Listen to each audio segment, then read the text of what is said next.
Okay, 7મો દાખલો જુઓ. Bohr મોડલનો ઉપયોગ કરીને 1, 2, 3 સ્તરોમાં હાઇડ્રોજન પરમાણુના ઇલેક્ટ્રોનની ઝડપની શું કરવાની છે? ગણતરી. બરાબર, ઝડપની ગણતરી કરવાની છે અને બોહરનું મોડલનો ઉપયોગ કરવાનો છે. તો બોહરના મોડલમાં આપણે કેન્દ્રગામી બળ બરાબર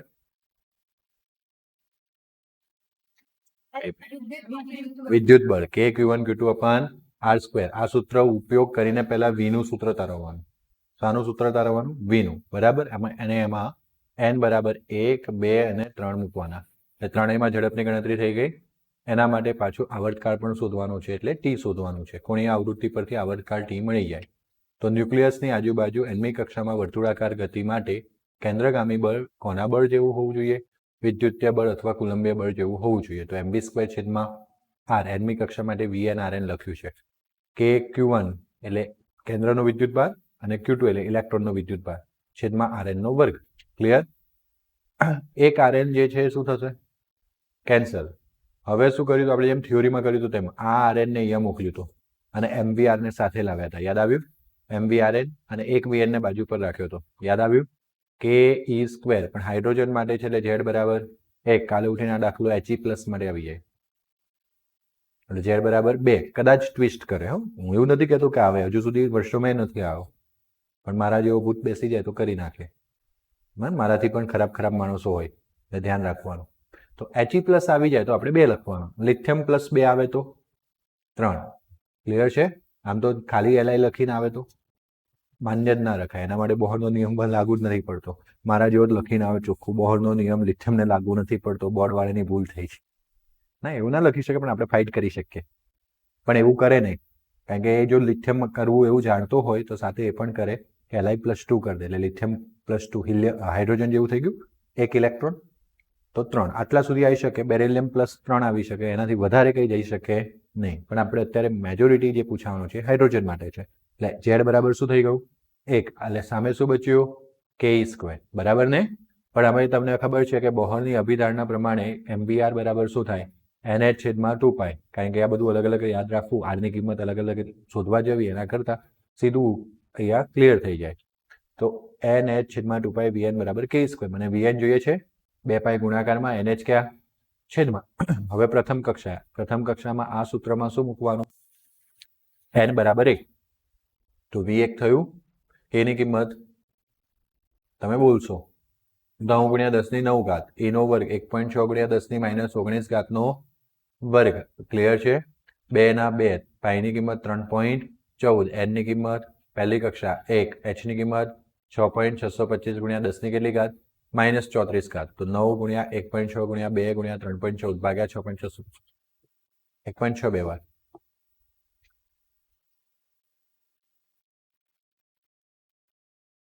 -21.84 મળી ગયું. 10⁻34 ઉપર જશે. 34 માંથી 19 જાય 15 આવે. 15 ને 9 24. પણ આનો વર્ગ આવે ને? આનો વર્ગ આવે ને? હા કે ના? એટલે હજુ કેટલું આવ્યું? 24 આવ્યું હતું ને? 24 માંથી પાછી 19 જાય. આવડી ગયું? ક્લિયર? અહીંયા વર્ગ લખવાનો રહી ગયો હતો. ઓકે, એટલે 21.84 × 10⁵ આવી ગયું અને 2.184 × 10⁶ મીટર પ્રતિ સેકન્ડ કહેવાય. એપ્રોક્સિમેટલી 2.18 પણ ચાલે. બીજી કક્ષામાં જો તમારે શું જોઈતું હોય?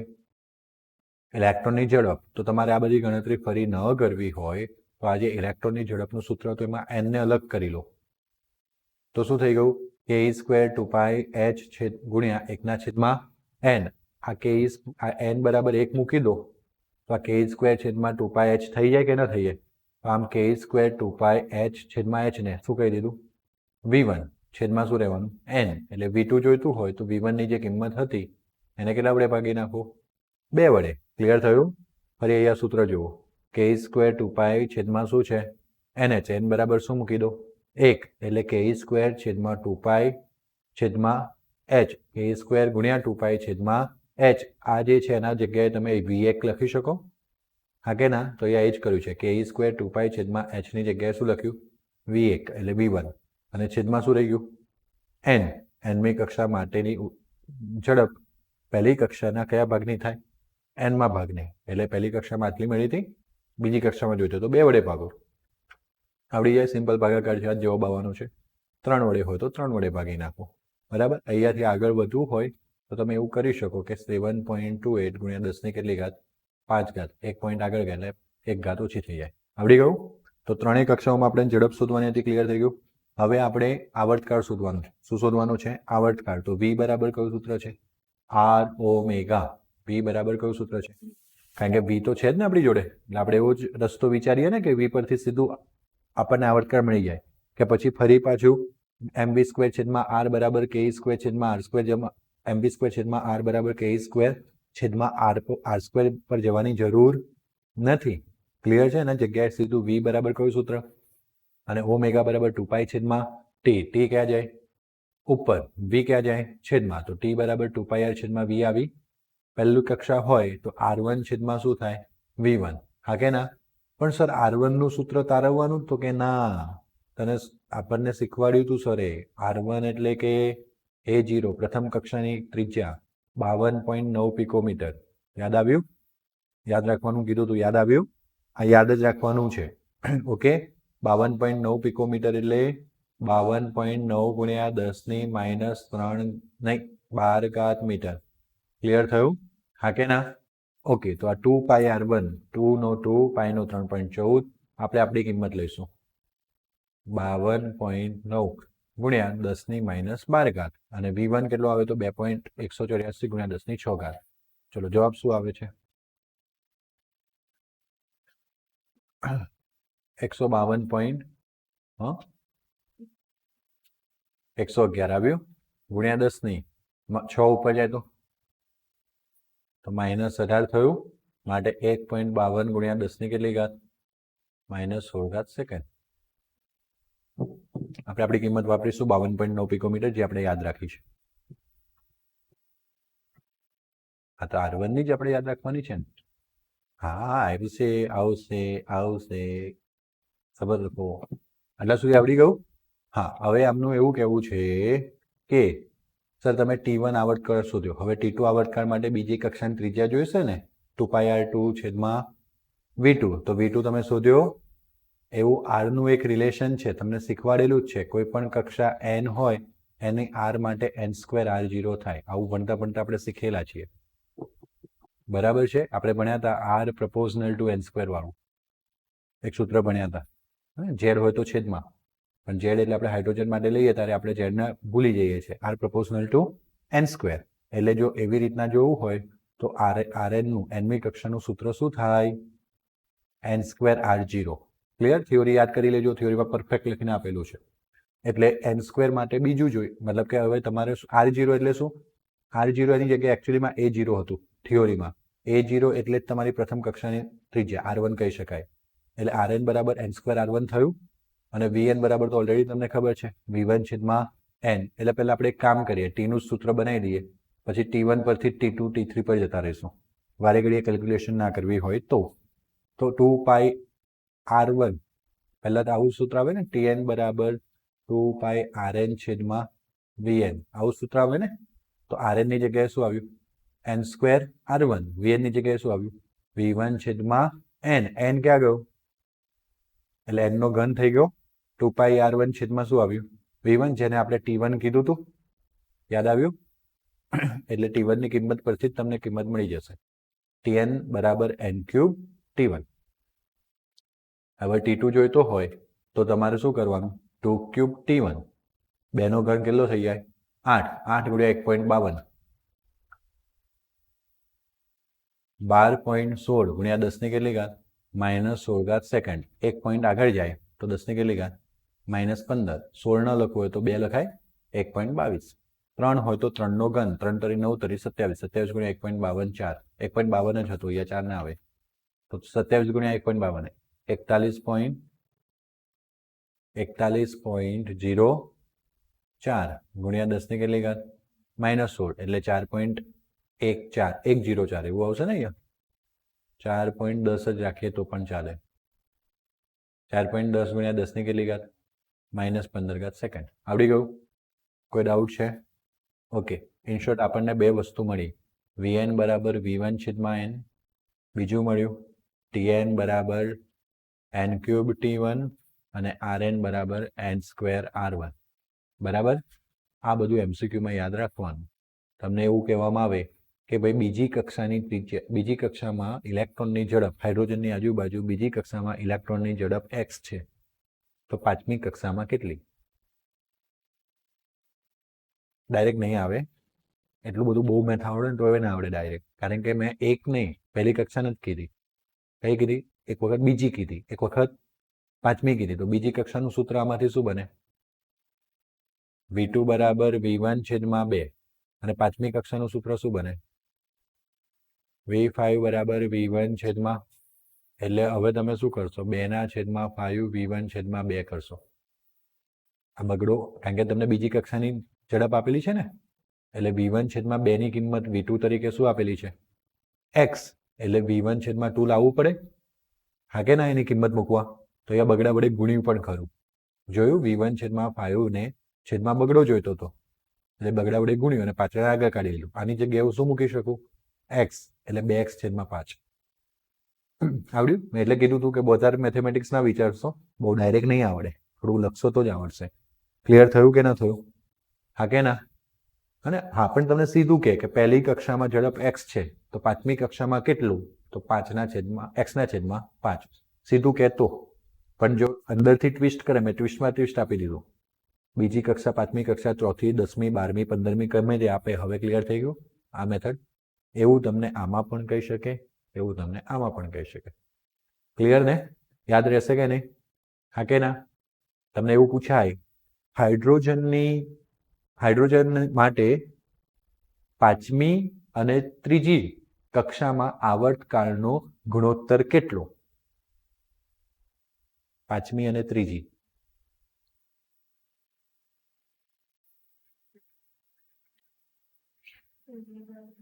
ઓકે, તો પાંચમી કીધી હતી, પાંચમી ત્રીજી એટલે પહેલા પાંચમી આવે, એટલે 5 નો ઘન t1, તે તો n નો n જ રાખીને આપેલો, એટલે હા, એટલે એમ છે. t3 એટલે 3 નો ઘન અને t1, એટલે t1 ઉડી ગયો. 5 નો ઘન 125, 3 નો ઘન 27, 125 છેદમાં 27 ગુણોત્તર થાય. આવડ્યું? હા કે ના? અને આ દાખલો મેં અહીંયા આવી રીતના ગણ્યો હતો ને, એને ગુણોત્તરની રીતે પણ ગણી શકાય. સમજો? ઘનમાં ખોટું પડે છે કેલ્ક્યુલેટરમાં? ઓકે, જો આને મેં આવી રીતના ગણ્યું હતું ને, આ લોજિક કોઈનું ન ચાલે તો ગુણોત્તરની રીતે પણ ગણી શકાય. v5 છેદમાં v2, હા ને? તો v5 એટલે શું? v1 છેદમાં 5. v2 એટલે સોરી, v1 છેદમાં 2, એટલે v1 વેન તોડવાના, બગડો ઉપર, અને v2 x હતું એ પેલી બાજુએ આવ્યું હતું 2/5x. એટલે આવી રીતના એમસીક્યુમાં પૂછાય તો સમજી લેવાનું, દાખલામાં સમજ પડે. ક્લિયર? પણ દાખલો સમજ્યા પછી શોર્ટકટ આપીને તો બહુ મજા આવે. હે ને? એક ભાઈ હતા પહેલા, જ્યારે ત્રીજા સેમમાં 100 માર્ક્સનું પેપર એમસીક્યુમાંથી પૂછાતું હતું. 100 માર્ક્સનું એમસીક્યુમાંથી પૂછાતું, 100 માર્ક્સનું એમસીક્યુ, 4 માર્ક્સના એમસીક્યુ આવે. પેપર સ્ટાઇલ નહીં, આ 2 માર્ક્સના આટલા ક્વેશ્ચન, 3 માર્ક્સના આટલા ક્વેશ્ચન, પણ બધું એમસીક્યુમાં. આમાં પૂછે એમસીક્યુમાં? ના, બિલકુલ નહીં. રીત નહીં ગણવાની, સીધો જવાબ પકડવાનો. એટલે પેલા ભાઈ આવીને એમ જ શીખવાડતા, ભાઈ આ દાખલો આવે તો v બરાબર v1 છેદમાં n કરવાનું. આ જો, હા એ છે, હે ને? પણ એ જવાબ, એ બધા મેજિક ક્યારે આવડે? બેઠું પૂછાય. જો હકીકતો છે, કડવી છે, પણ શું કરીએ? જો તમે અત્યારે ધોરણ 12માં છો, અત્યારે તમને લેન્થી પ્રશ્ન, તમને પહેલેથી એવો ભાવ ક્રિએટ કરવામાં આવે કે ભાઈ બહુ લાંબા પ્રશ્નો આવે ને એટલે આપણે મોતિયા મરી જાય. તમે, હું ડરી ગયો હતો. કયા પેપરથી? જીપીએસસીના પેપર નંબર 2 થી. મેં જીપીએસસીની પરીક્ષા એક આપી, જે એમસીક્યુની હતી. બરાબર? લગભગ મારા 500માંથી 270 જેવા માર્ક્સ હતા. 2014માં મેં પરીક્ષા આપી હતી. પણ એનો જે ઓપન કેટેગરી માટે જે રેશિયો હતો એ લગભગ 290 સમથિંગ હતો. પણ મેં તો પહેલેથી પ્રાર્થના કરી હતી, હું પાસ ના થવો જોઈએ. કારણ કે મને જીપીએસસીનું બીજું પેપર બહુ ડરાવનું લાગતું હતું. 1000 માર્ક્સનું પેપર. હા, અને એમાં 100 માર્ક્સ, 100 જે 10-10 માર્ક્સના 100-100 માર્ક્સના તો નિબંધ, હિન્દીમાં નિબંધ લખવાનો. હા આવે છે, જીપીએસસીનું પેપર 2 બહુ લેન્થી આવે છે, તમને લાગતું હોય એમ. યુપીએસસીમાં પણ એવું જ હોય. અને ટાઈમ એટલું, જો 500 માર્ક્સનું પેપર હતું ને, 500 માર્ક્સનું હતું, એ પેપર એક જ દિવસમાં લેવાયેલું 6 કલાક ટાઈમ લઈને. ના સળંગ નહીં, સળંગ ના હોય ને. સમજ પડી ગઈ? 3 પેપર અલગ અલગ લેવાય અને એક જ પેપર ગણાય અને એના 500 માર્ક્સમાંથી રિઝલ્ટ બને. એવું 1000 માર્ક્સનું આવે. એમાં 900 માર્ક્સનું પેપર લખવાનું, 100 માર્ક્સનું ઇન્ટરવ્યૂ હોય. 100 માર્ક્સમાં 5 જણા બેઠેલા હોય, 20-20 માર્ક્સ એકના હાથમાં હોય, એટલે ફોડાય ના. એકને ફોડવો હોય તો લાખોમાં રૂપિયા જાય, તો 5ને તો ના ફોડી શકે ને. એવી બધી ગોઠવણ હોય. તો આગળ જતા લખાણ જ છે. એમ તમને કહું, તમે અત્યારે પેલા એમસીક્યુઝ પર ફોકસ. મને ખ્યાલ છે નીટ એક ક્રાઇટેરિયા છે, એમાં એમસીક્યુઝ આવવાના. બોર્ડ એક ક્રાઇટેરિયા છે, એમાં એમસીક્યુઝ આવવાના. પણ કોલેજમાં જઈને હૃદયનું એમસીક્યુ નહીં આવવાનું. એની થિયોરી પછી લખવાનું. હું અત્યારે 10મા કેમ એમએડમાં 10-10 માર્ક્સના ક્વેશ્ચન્સના આન્સર લખું છું. સમજ પડી ગઈ? તો લખતા શીખવાનું છે, બીવાનું નથી. એટલા માટે લખીને કમ્પ્લીટલી પ્રિપરેશન કરજો. અને લખીને થયેલી તૈયારીમાં કોન્સેપ્ટ બિલ્ડ થશે તો જ એમસીક્યુ આવડશે. એમસીક્યુમાં આવી રીતના પકડવાનું. ઓકે? હાઇડ્રોજન પરમાણુ સૌથી અંદરના ઇલેક્ટ્રોન કક્ષાની ત્રિજ્યા 5.3 × 10 કેટલી ઘાત છે? જે આપણને યાદ હતું એ આપણે કહી દીધું. 52.9. 52.9 ને 5.29. 5.29 ને શું કહી દીધું? બોલો. 5.3. તો એવું કીધું કે બીજી અને ત્રીજી કક્ષાની ત્રિજ્યા શોધો. મજાક કરી લીધી ને. R1 તમને આપી દીધો. કે છે કે n બરાબર 2 અને n બરાબર 3 ની ત્રિજ્યા શોધો. દાખલામાં કંઈ રાખેલું છે? ના, પણ છતાંય પ્રેક્ટિસ વગર જઈએ તો આ દાખલો ના ગણીને આવીએ, મને ખબર છે. બાકી જો સૂત્ર તો બિલકુલ સિમ્પલ છે. આપણે જોયું ને, n² R0 તો 2 નો વર્ગ ગુણ્યા 5.3 ગુણ્યા 10 - 11, 4 ગુણ્યા 5.3 તો પહેલા આવશે 21.2 ગુણ્યા 10 ની કેટલી ઘાત? -11. પછી આવશે 2.12 ગુણ્યા 10 ની -10 ઘાત. હે ને? પછી બહાર આવીને ખબર પડે ને બાજુવાળો મિત્ર એમ કે અલા આમાં તો આવું કશું નહોતું, જો આ 2 છે એટલે 2 નો વર્ગ એટલે આને 4 વડે ગુણવાનું હતું, 3 એટલે 3 નો વર્ગ એટલે આને 9 વડે ગુણવાનું હતું. ત્યારે આપણને એમ લાગે સારું આટલું આપણે ના કરીએ. ક્લિયર? એટલે ખાસ પ્રેક્ટિસ કરીને જવાની. 3 નો વર્ગ ગુણ્યા 5.3 ગુણ્યા 10 ની -11. 3 નો વર્ગ કેટલો? 9. 9 ગુણ્યા 5.3 કરશો 47.7 ગુણ્યા 10 ની કેટલી ઘાત? -11. 1 પોઈન્ટ આગળ જાવ એટલે 10 ની -10 ઘાત મીટર. કેટલાક લોકો આને એંગસ્ટ્રોમ કહે છે. કહી શકાય, કોઈ વાંધો નથી. 10 ની -10 ઘાત એટલે આને એંગસ્ટ્રોમ કહેવાય. ચલો આગળ વધીએ. ઓરડાના તાપમાને 12.5 ઇલેક્ટ્રોન વોલ્ટની ઇલેક્ટ્રોન કિરણાવલી વાયુરૂપ હાઇડ્રોજન પર મારો ચલાવવા માટે વપરાય છે. તરંગ લંબાઈઓની કઈ શ્રેણી ઉત્સર્જિત થશે? તો સિમ્પલ છે. તમને કઈ આપી? 12.5. તો તમારે એ દેખવાનું છે કે -13.6 માં 12.5 ઉમેરો તો એ કઈ જાય? કારણ કે -13.6 ધરાવસ્થાની ઉર્જા છે. આ 12.5 આપણે એના પર મારો કર્યો એટલે ધરાવસ્થામાંથી ઇલેક્ટ્રોન શું કરશે ને? શોષણ કરશે. શોષણ કરીને ઊંચા ઉર્જા સ્તરમાં જશે. તો જો -13.6 માં +12.5 થાય તો કેટલું મળ્યું? એટલે એ પહેલા આપણે જણાવ્યું કે ધરાવસ્થામાં ઉર્જા કેટલી હતી? -13.6. એમાં આપણે 12.5 નો મારો ચલાવ્યો એટલે હવે એની ઉર્જા બધી શોષણ થયા પછી કેટલું થાય? તો કે -13.6 વત્તા 12.5 જે કેટલી થઈ? હવે આપણે એ જોવાનું છે કે આ -1.1 ઇલેક્ટ્રોન વોલ્ટ ઉર્જા કઈ કક્ષાની છે? તો આપણને En નું સૂત્ર ખબર હતું, -13.6/n². આપણને En મળી ગયું. કેટલું છે? -1.1. તો મૂક્યું આપણે -1.1, માઇનસ માઇનસ પ્લસ. જો કે આપણે કોઈ પણ જગ્યાએ કિંમતોમાં યુનિટ મૂકતા નથી. આ નીચે ગયું, પેલું ઉપર ગયું, તો આનો 12.36 જવાબ આવશે. 12.36 નું વર્ગમૂળ કાઢશો એટલે n નો જવાબ આવશે. 3.1 આવશે. કહેવાનો મતલબ શું છે? કે ઇલેક્ટ્રોન 3 અને 4થી કક્ષાની વચ્ચે જઈ શકે એટલી ઉર્જા છે. તો કદી પણ ઇલેક્ટ્રોન 3 અને 4ની વચ્ચે ન જઈ શકે. કાં તો 3 પર જઈ શકે, કાં તો 4 પર. પણ ઉર્જા એટલી બધી વધારે નથી કે 4 પર જઈ શકે. એટલે એ 12.51 માંથી એટલી 12.51 હતું? હા, 12.5. 12.5 માંથી એટલી જ ઉર્જાનું શોષણ કરશે જેટલું એને 3 સાથે 3 જોડે જવામાં જરૂરી છે. બરાબર? 3 થી 4 માં ન જઈ શકે પણ 3 પર તો જઈ શકે ને. તો આમ n બરાબર શું આવી ગયું? 3. કોઈ એવું ના સમજ્યા 3.5 છે એટલે 3 આવ્યું. કાલ ઉઠીને તમને 373 જવાબમાં આવે ને તો પણ n બરાબર શું લેવાનું છે? અને કાલ ઉઠીને તમારો જવાબ 3.99 આવે તો પણ 3 લેવાનો. અને 4 ના કરીને આવશો. સમજ પડે છે? આ આશરે મૂલ્ય નથી. હા, ચોક્કસ જોઈએ નહીં. મેં શું સમજાવ્યું 3.99 ને આપણે 4 નથી કરવાનું, એટલી ઉર્જા જે 0.01 નથી ને એના લીધે એ 4 પર નહીં જાય. બરાબર છે? કહેવાનો મતલબ એ છે કે 3 અને 4 ની વચ્ચે અટકી જાય તો એ ક્યાં જઈ શકે? 3 પર જ, એટલા સુધીની જ ઉર્જાનું શોષણ કરે. ક્લિયર થયું? એટલે ઘણા બધા લોકો અહીંયા શું કરે, 3.51 આવ્યું હતું સર તો તમે 3 લખાવડાવ્યું હતું, પછી દાખલામાં અમારા જેવા હોશિયાર લોકો અહીંયા શું કરે, 12.5 ની જગ્યાએ 13 કરી દે. કરો જો 13 ભાગ્યા સોરી 13. નહીં અહીંયા 13 કરીએ એટલે 0.6 આવી જશે. બરાબર છે? 0.6 આવશે ને? તો કરો 13.6 ભાગ્યા 0.6, પછી એનું વર્ગમૂળ કાઢો.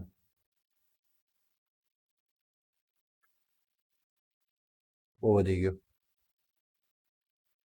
એક કામ કરો, 3.89 કરો ગુણ્યા બરાબર, હા કેટલો જવાબ આવ્યો? 15. એક્ઝેક્ટ 13 તો પાછળ છે કઈ? બરાબર ને? હવે એક કામ કરો, 13.6 ભાગ્યા 15.1321.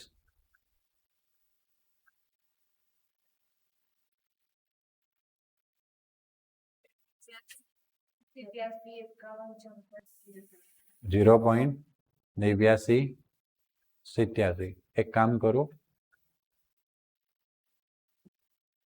ઓળખો હા આને 13.6 માં ઉમેરો, નહીં 13.6 માંથી બાદ કરો.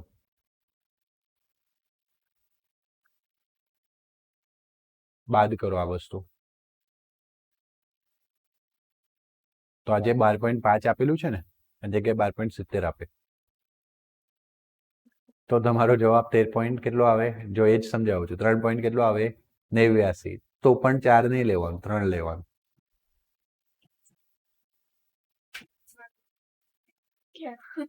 સમજ પડી ગઈ? ક્લિયર હે ને?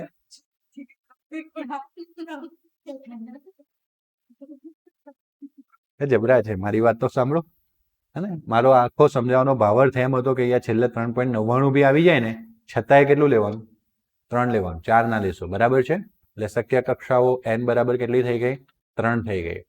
એટલે 3 માંથી જો હવે 3 માંથી 2 માં પણ જઈ શકે, 3 માંથી 2 માં પણ જઈ શકે, 2 માંથી 1 માં પણ જઈ શકે, અથવા 3 માંથી સીધું ક્યાં જાય? 1 માં. આટલી શક્યતાઓ થાય. એટલે ટોટલ કેટલી શક્યતાઓ? 3. એટલે ઉત્સર્જન વર્ણપટની રેખાની સંખ્યા 3 થાય. કેટલી થાય? 3. આપણે મોડે ગણી. કેવી રીતના ગણી? મોડે.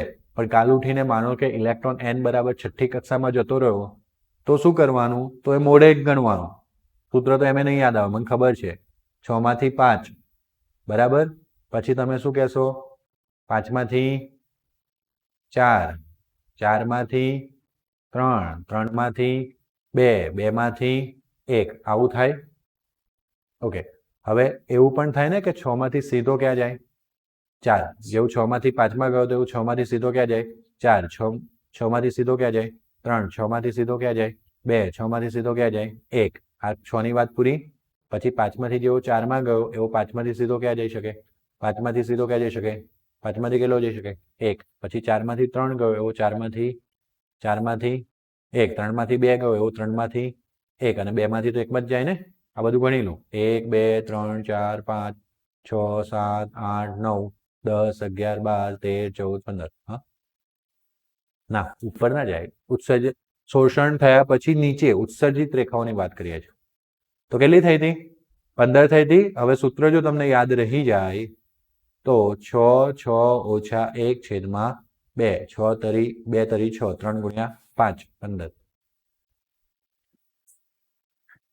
હા ભૂલી જાવ તો મેં રસ્તો બતાવો. મને તો 100% ખાતરી છે કે તમે સૂત્ર ભૂલી જવાના.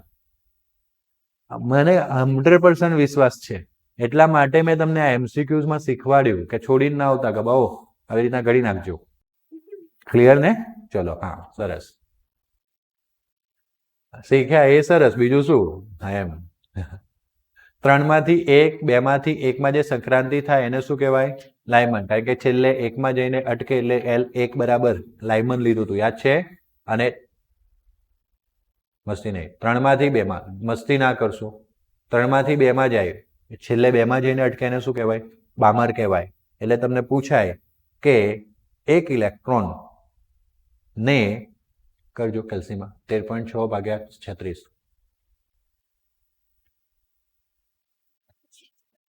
માઇનસ 13.6 13.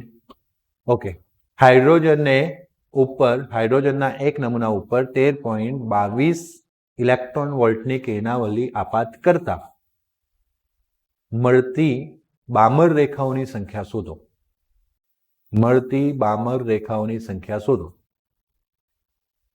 એક હાઇડ્રોજનના નમૂના પર 13.22 ઇલેક્ટ્રોન વોલ્ટની કિરણાવલીને આપાત કરતા મળતી અથવા ઉત્સર્જિત થતી બામર રેખાઓની સંખ્યા શોધો.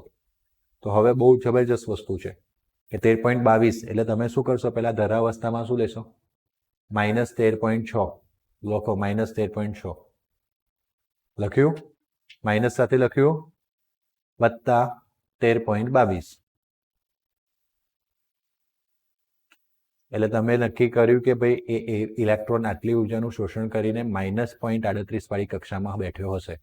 બરાબર, હવે આ કક્ષા કઈ છે તો દેખવી પડશે ને. હા કેડા, તો તમે શું કરશો કે માઇનસ 0.38 બરાબર માઇનસ 13.6 છેદમાં n square, minus minus n square આમાં આવશે એટલે 13.6 ભાગ્યા 0.38 ભાગ્યા એનું વર્ગમૂળ 5.98 આવ્યું. આપણે પોઈન્ટમાં હજુ કાફલા માર્યા ને એટલે, કારણ કે પેલું જે 13.22 મેં તમને કીધું હતું ને એમાં મેં 2 જ પોઈન્ટ લીધા હતા, થોડાક વધારે લીધા હોત ને તો આવી જાત. 5.98 આવી ગયું એટલે હવે એક્ઝેક્ટલી આવું જ આપેલું હોય તો આપણે 5 જ લેવું પડે, 6 લેવાય નહીં. ક્લિયર?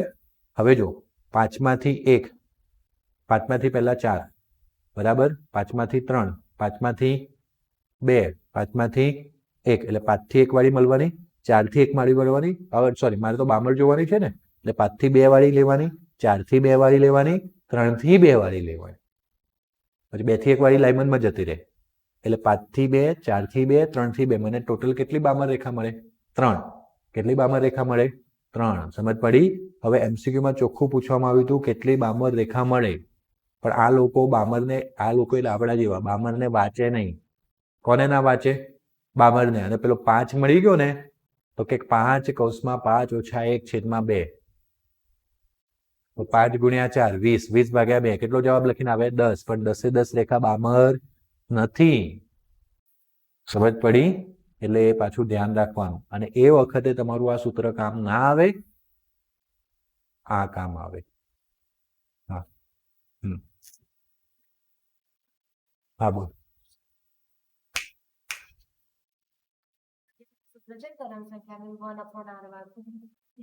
પણ લાંબડા વાળું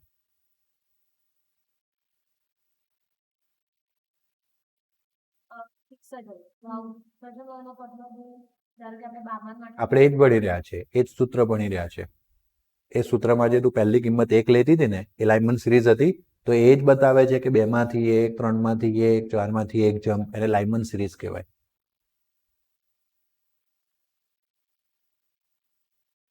હા તો એનો મતલબ શું કે તું પહેલા 1 લઉં તો n 2, 3 થી 4 થી, એટલે એ બતાવે છે કે 2 માંથી 1 માં જમ્પ કરે છે, 3 માંથી 1 માં જમ્પ કરે છે, 4 માંથી 1 માં જમ્પ કરે. આ ઉત્સર્જન માટેનું સૂત્ર છે. એ બી એ સૂત્ર જ ઉત્સર્જન માટેનું છે અને એ જ આપણે એપ્લાય કરી રહ્યા છીએ.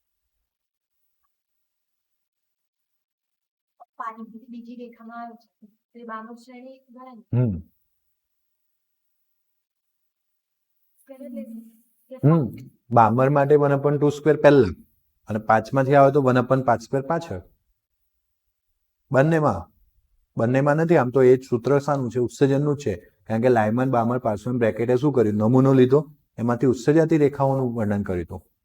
શોષણમાં એ સરખું જ થાય, પણ એ વખતે 2 માંથી ક્યાં જાય? 5 માં. શોષણમાં તારે ઉર્જા આપવી પડે, ઉત્સર્જનમાં ઉર્જા છૂટી પડે. સૂત્ર તો એક જ થાય ને. જો પહેલું સ્તર અને બીજા સ્તરની એનર્જી સરખી છે, એ ફિક્સ જ છે, -13.6 અને -13.6 ભાગ્યા 2 નો વર્ગ. આ બે ઉર્જા તો ફિક્સ છે.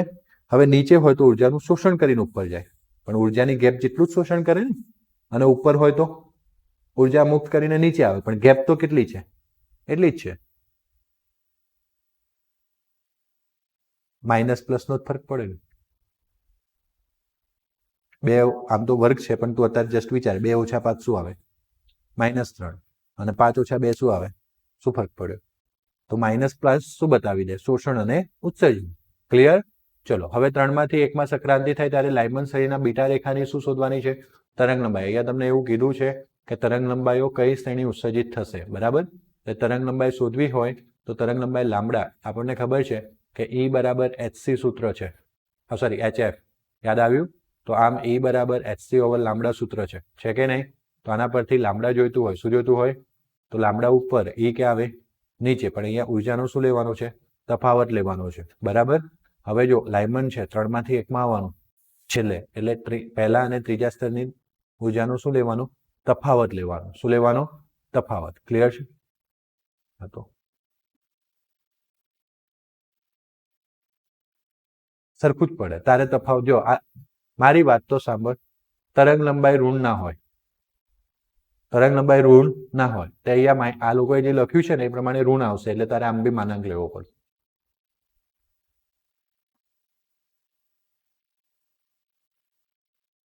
પણ બંને કિંમત સરખી નથી આવવાની ને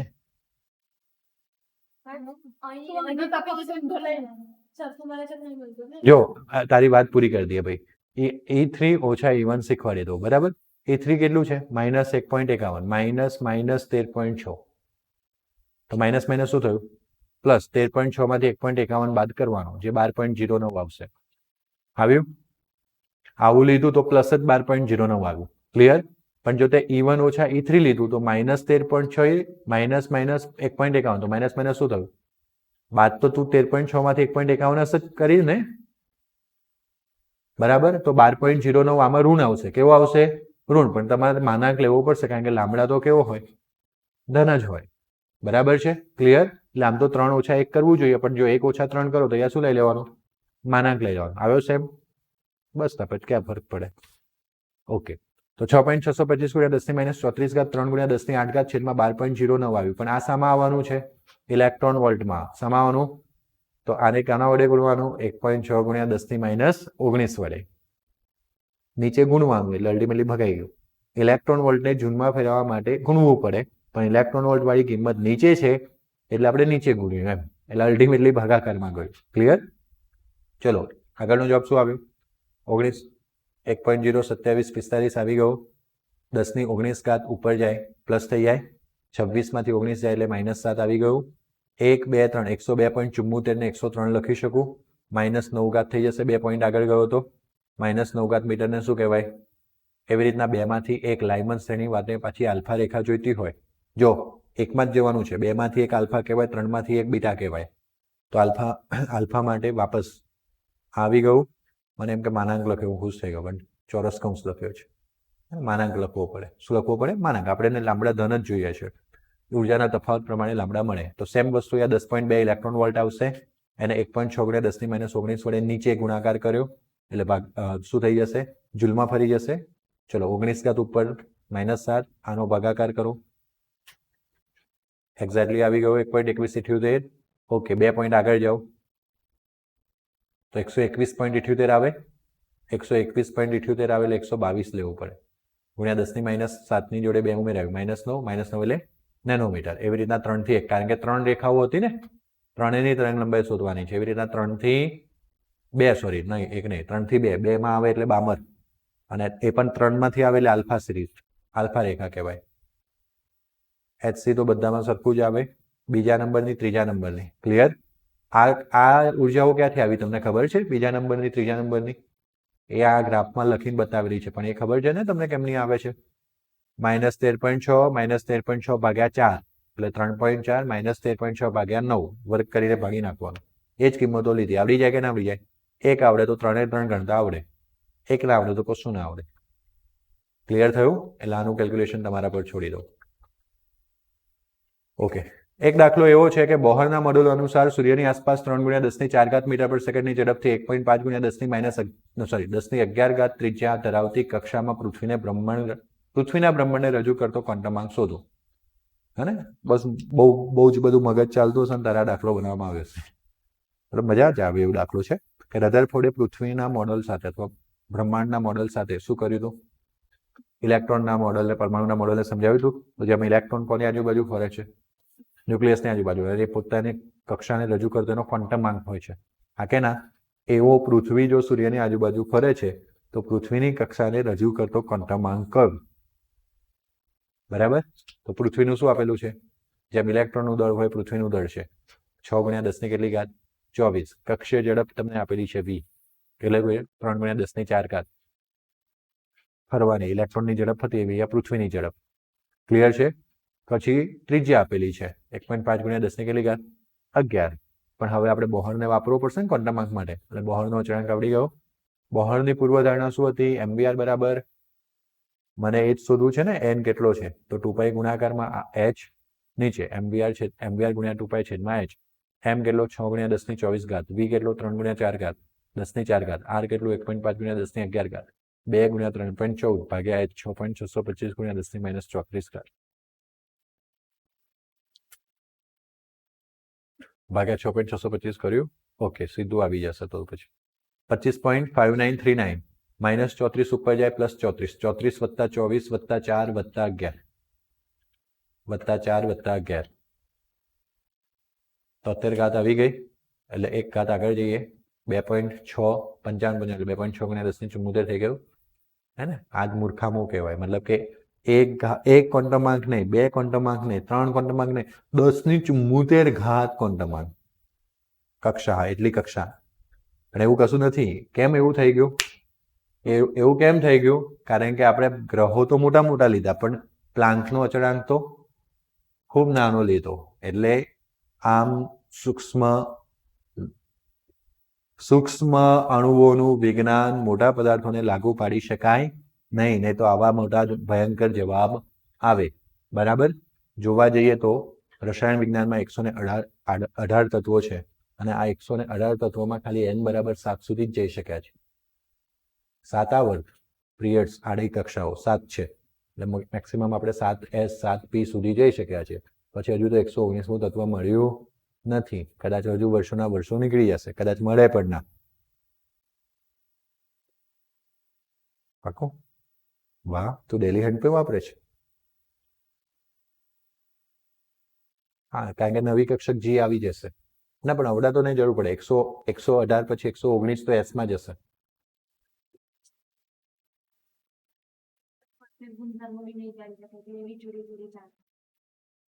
સહી જેમ તમે અત્યાર સુધી ડી ના 5 પ્રકાર ભણ્યા એફ ના 7 પ્રકાર ભણ્યા એટલું ખબર છે પણ કયા છે જેમ ડી માં dxy dyz dzx એવું તમને એફ ના 7 પ્રકાર વિશે જણાવવામાં નથી આવ્યું કારણ કે હજુ આ કહે છે તેમ એ હવે જાણી શકાશે ઓકે ચલો વાંધો નહીં આપણે ફિઝિક્સ પૂર્ણ થયું મળીએ નેક્સ્ટ લેક્ચરમાં good bye take care thank you